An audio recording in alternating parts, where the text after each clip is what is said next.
So we have an old laptop, ASUS K50IJ, which is at least 15-year-old machine at the moment I'm making this video. And when you try to clean install Windows 10 using a thumb drive on this computer, you get the Windows logo and then a cursor blinks. The installation doesn't boot. And you tried all the ways to create a USB boot media.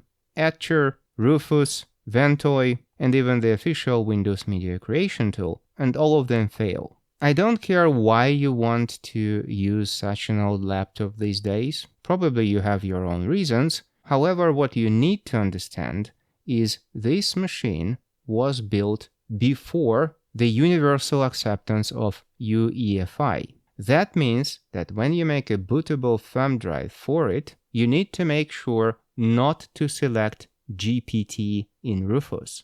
What you need to select there is MBR. However, when you do create a thumb drive using these settings, it still doesn't boot. What you also need to know about this machine is it doesn't support 64-bit Windows bootloader. You still can run 64-bit Windows on it, but the bootloader has to be 32-bit. So you have two options.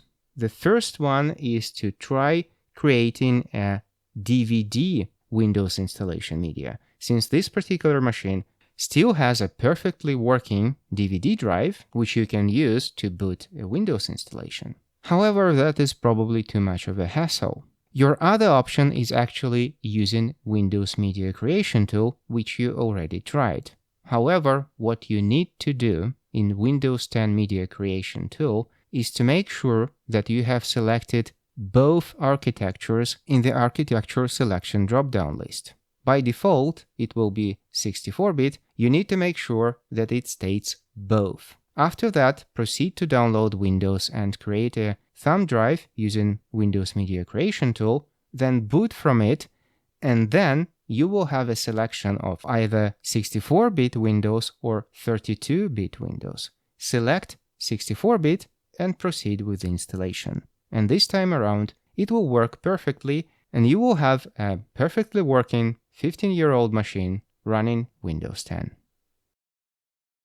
I'm the god of YouTube! Like, subscribe, jingle bells.